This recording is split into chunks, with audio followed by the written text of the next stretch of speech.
In this video, we're going to learn how to modify the values of the file and line predefined macros in C using the line preprocessor directive. So by default, the file and line predefined macros will give us the file name and the line number of the current source code file.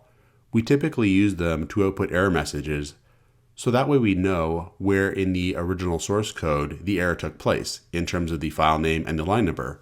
So for example, here we could have printf error at, and then we'll have %s for the file name, colon for the line number, and then %d\n. And here we'll have __ file and __ line. And those are the predefined macros. So if we save this and then compile this program and then run it, we'll get here error at file.c:9. And the idea is that we've reported that an error has occurred in file.c at line 9. And reporting this information can be a good thing because now we know where to look for the problem in the source code. The problem is sometimes C programs are actually generated by other C programs. So for example, there might be some origin program, and the origin program will actually generate file.c for us. And in that origin program, this error is really associated with line 51 in the origin.c file.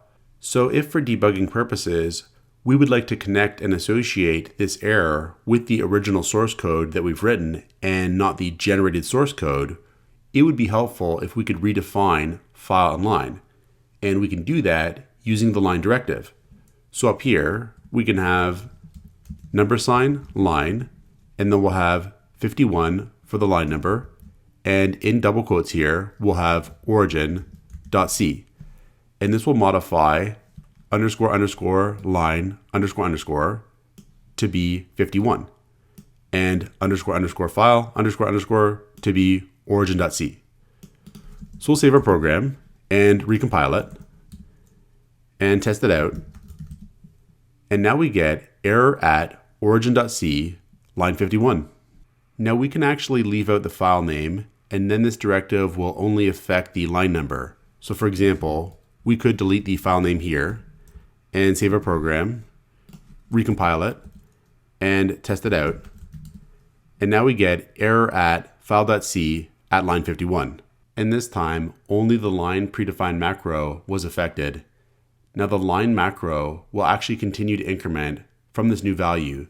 So for example, if down here on line 12, we were to output this again, we'll have again at, and then %s:, %d\n, and we'll output file again and line again.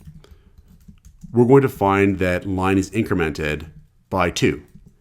So we'll save this and then compile our program and test it out. And we see the line is incremented by 2 because we're 2 lines down from the redefinition. So this is how we can modify the file and line predefined macros in C using the line preprocessor directive. Check out portfoliocourses.com, where we'll help you build a portfolio that will impress employers, including courses to help you develop C programming projects.